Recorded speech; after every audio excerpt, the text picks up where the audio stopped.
The tech space is really booming right now. We're developing more and more features. People thought restaurants were dead after COVID. It's a very resilient industry. AI could help us predict our sales. AI could help us tell us how much we should sell an item. What's one word to describe the future of restaurant tech? AI.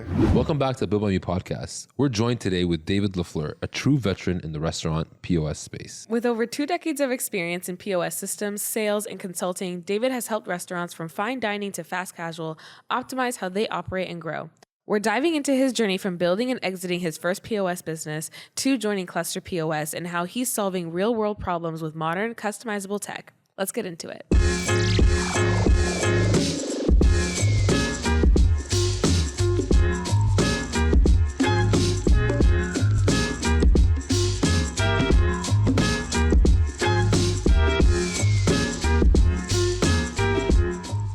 Welcome back to the Built by Me podcast. I'm your host, Taina. And I'm Mo. And today we're here with David Lafleur, and I'll let you introduce yourself. So I'm David. I'm currently SVP at Cluster POS. Been in the business for over 20 years now. Sold my previous company.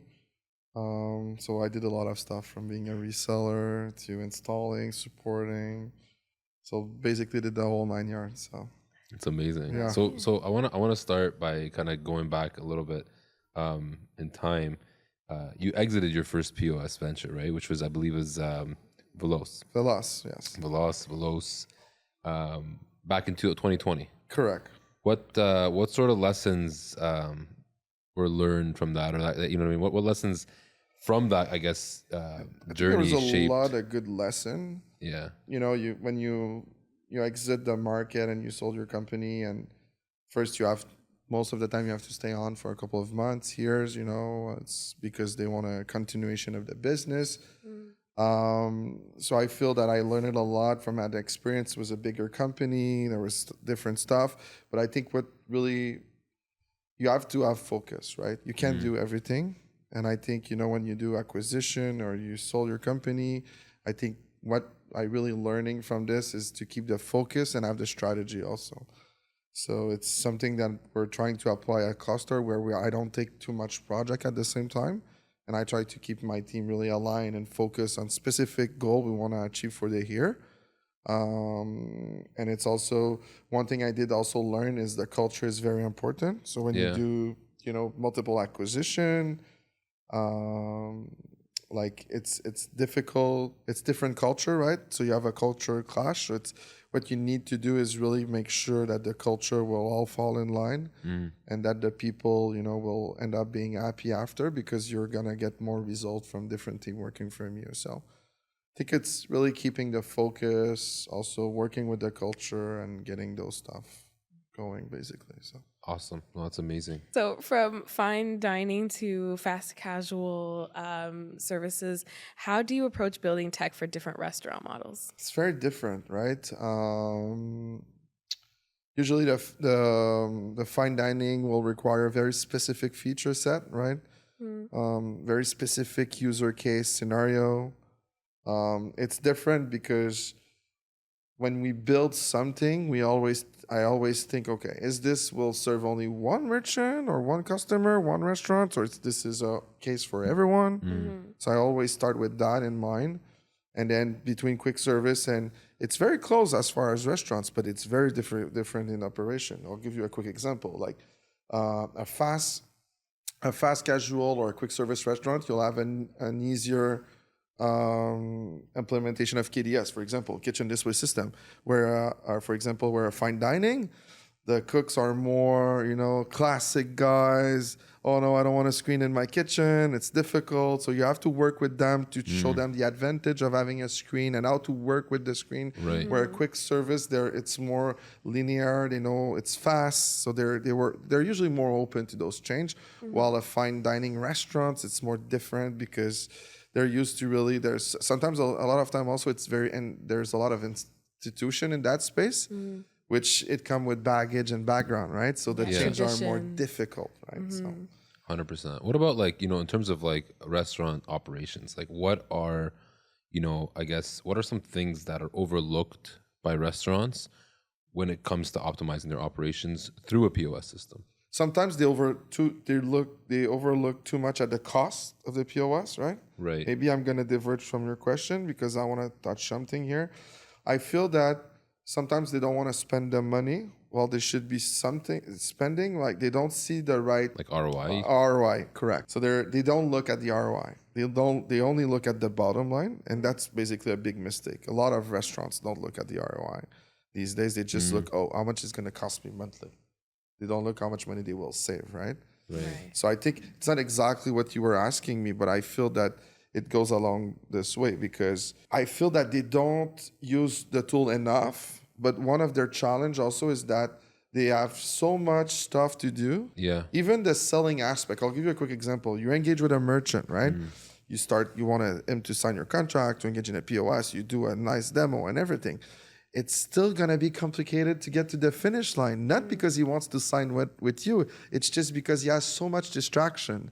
The guy for the pasta is calling him. The guy for the wine is calling him. Right. So they have a lot of distraction. So sometimes they need to get especially when they're a smaller operation, they don't have like necessarily a chef at this. Sometimes they hold multiple role, right? So they don't necessarily take all the time to make the correct decision.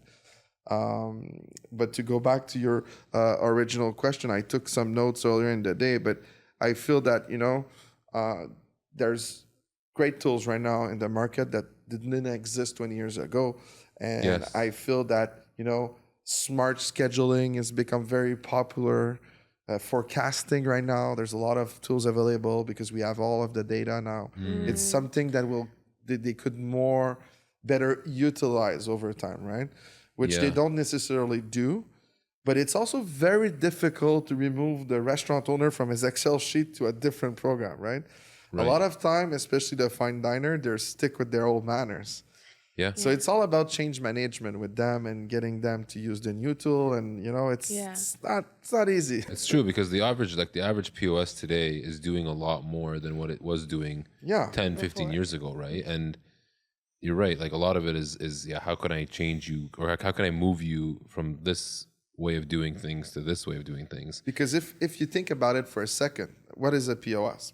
It's a big calculator. I'm doing as simple as, it's a big calculator. It's going to give you your bill, do your addition. This is how the restaurant guys see it.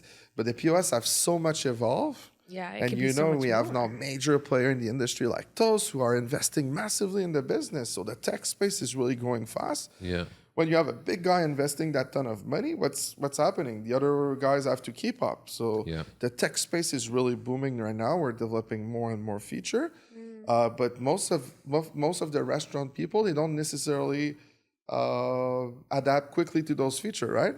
Yeah. So it's possible you sell a restaurant that you sold 10 years ago, you change this POS 10 years later, he will still only use 10% of your feature. Yeah. So this is where I feel that people are lacking you have to get to but I know there's another question about it that you're going to ask me, but about the new generation, but we can talk about those guys. Yeah, so you've been in this space for so long. So you've seen the change. You've seen the relationships between restaurants and tech vendors. How has it changed within that time that you've been in the space? I feel that, especially the newer generation, they're shopping totally differently. Yeah. A lot online. They read a lot on your POS. They are more techy. They like nicer stuff. Yeah. When they see old POS, they don't like it. Right. So it's easier to have a tech conversation with them, right? You'll have a buyer is going to ask you, I need the email receipt. I need this, and this. Oh, okay. That's the type of customer you like when you speak tech, right? Yeah. So it's really fun to work with this different type of generation because they grow up in the world of, Facebook, of Instagram. And so they're easy. They know how to use the app. And so it's easy when you have a nicer product to get to appeal them and to get. So they treat their POS basically as their phone. Yeah. So they want accessibility. They want to see their report live. So it's fun, honestly. This is the big change I saw lately. I see also that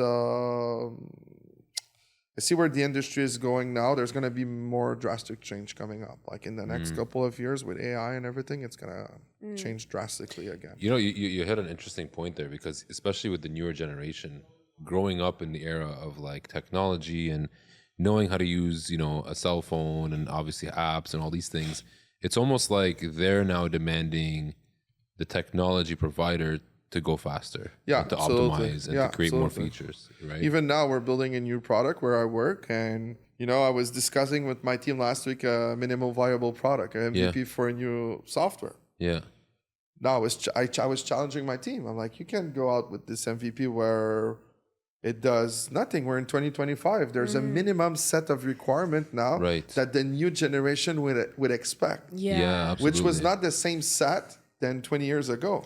Not even just 20 years. I feel like even just 2 years ago. I think in the last 5 years, it's really changed. It's changing fast. Yeah, fast it's now. changing really quickly. And there's also a lot more tech available out there. Yeah. So the new generation is used to new tech and new innovation. So then it's Exactly. not as like you don't have to convince them of a lot of things. So then for things to be cool or for things to be like a new feature, it has to be above and beyond. Yeah, and they will expect constant update and new release and feature, right? Yeah. It's also the adapting to things as quickly, right? I feel like it's the newer generation, because there's so much things happening and coming fast.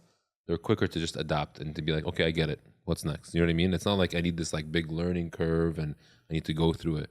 But I wanted to ask you, like, what is like when you think about innovation in this space, like what's one feature solution that you're sort of most proud of at Cluster that others aren't doing yet? It's a good point you're touching base, because when I saw your question, I'm like, oh, what do we do different than the others? And most of the POS still do the same, right? So I think what really differentiate us with the other, and then I'm very proud at Cluster, was and I know like other POS are doing it, but one thing we do good, and there's not a lot we do well, is it's stupid, but we print stickers, so you could put, on Starbucks cup and stuff like that, your order.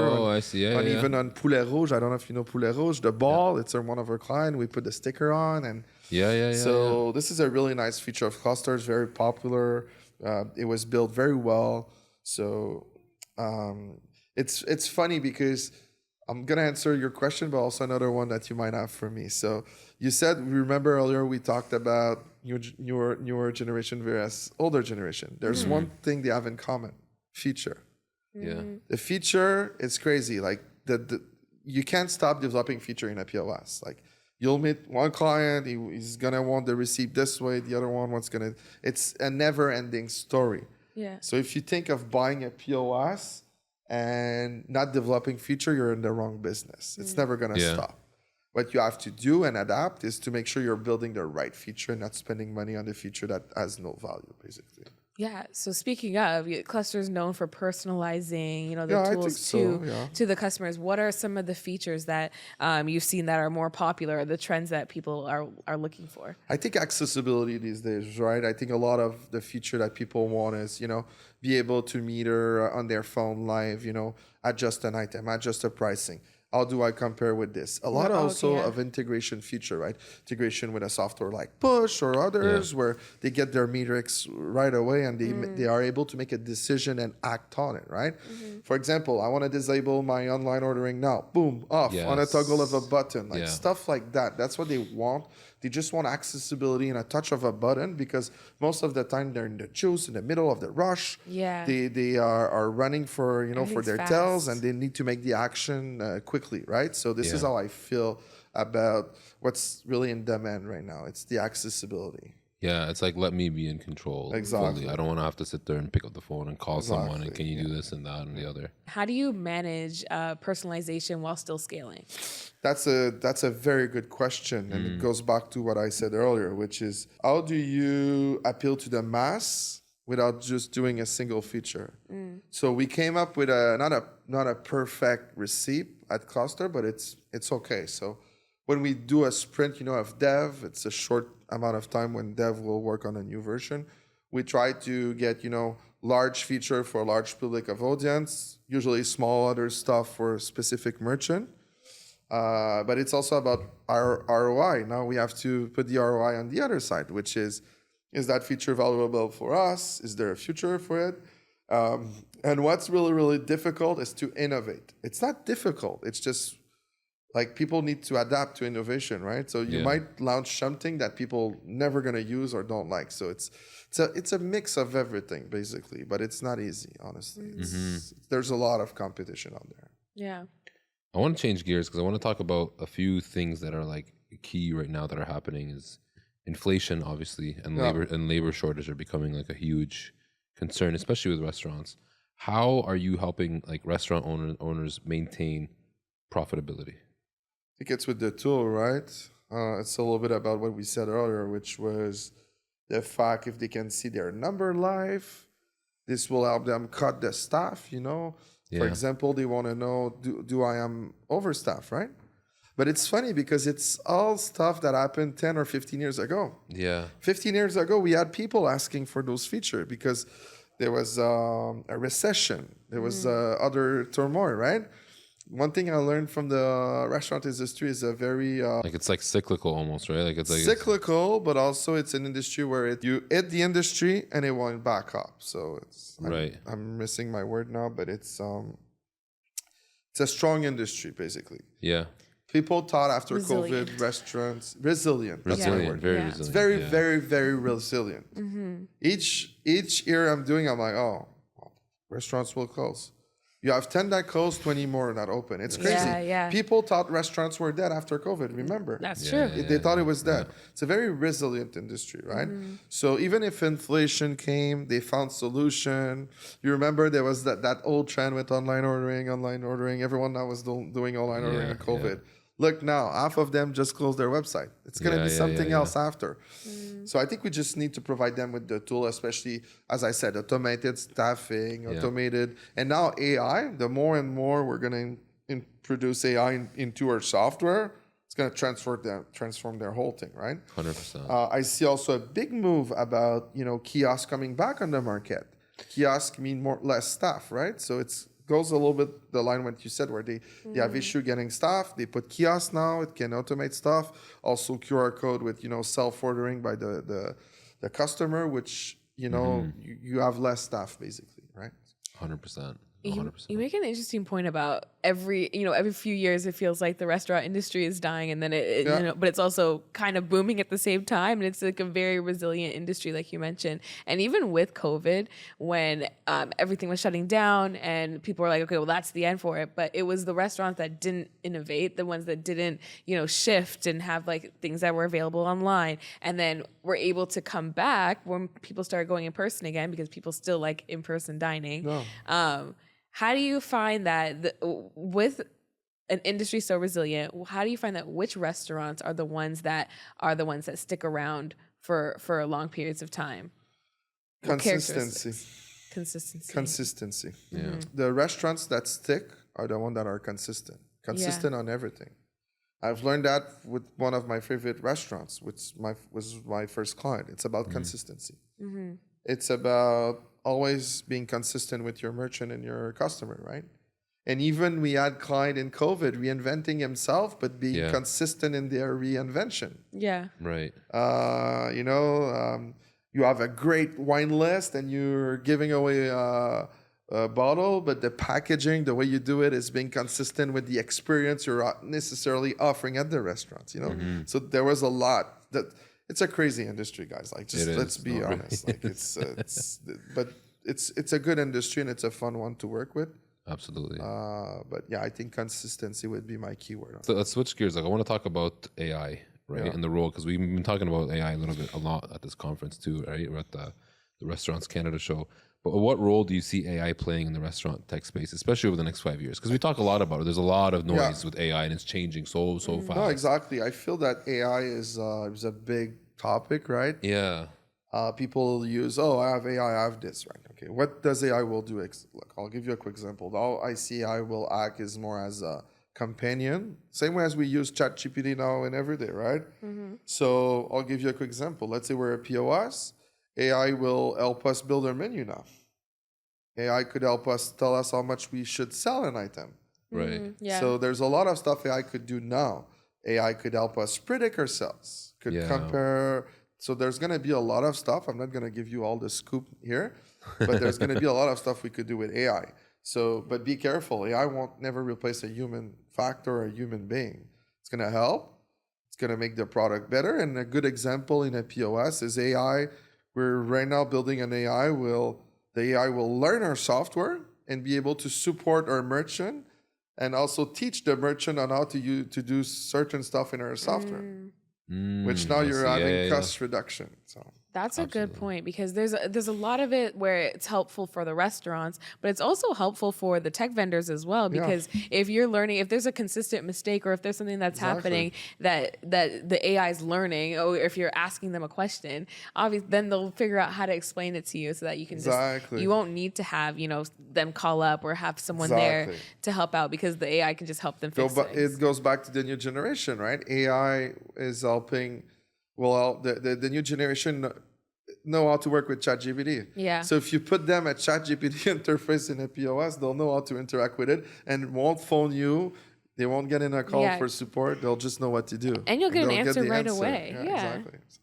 And if they need extra support, then that's when they can, they can go from there. That's why I said the human will still be there. So. Yeah, I can almost see like AI like really expediting, like you said, like the reporting, the analytics, giving live updates, automatically adjusting based on the restaurant. Yeah, absolutely. Showing like, hey, Wednesdays are, short staff days, or you're not selling as much on Wednesdays. You're going to adjust your menu based on that. Exactly. And you know what? Wednesday, you always sell this type of wine. Is there something specific you're doing about it? They can tell you what's going on with this. Yeah. That's true. Even like with inventory management, exactly. And like reordering. Yeah, absolutely. It's like, it's not the final decision maker, but it'll help you get the information that you need to make an informed decision.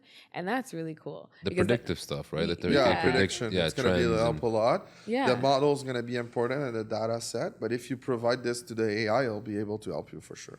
Yeah. Actually, it's really key, because I see the POS being a very, like, it'll play a key factor in that input of information. Yes, because in our world, you have to imagine the POS as like the human body, right? So everyone is connected to us. We're the big brain of a restaurant, right? So you have the inventory supplier that connect to us. You have the payments guy. You have everyone who's connected to the POS. Yeah. So we hold the data, basically.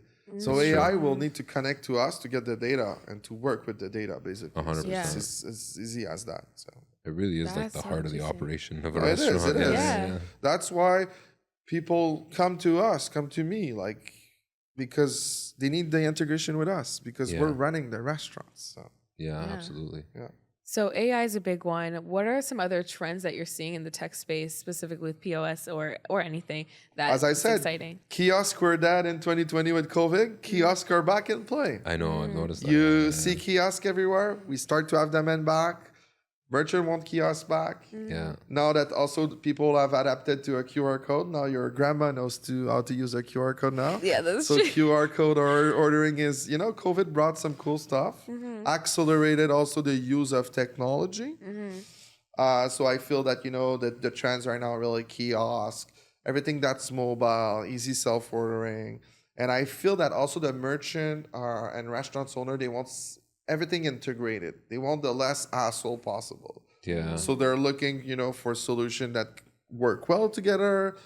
That have a proven track record. Sorry, together, and that will that they won't have to say, they're gonna be able to sleep at night without saying, I'm having trouble at the restaurant. It's not working. My staff are, And obviously, COVID brought the whole Uber, DoorDash, and Skip thing, which is now even some classic restaurants we would never imagine doing delivery are not doing delivery, which is crazy. That's even breakfast places are doing delivery. I know. So you see everything now, everything on delivery. And they didn't have a choice. And you speak to some of them, some of them just abandoned after COVID, and other people, we're keeping them. It's part of our revenue stream now.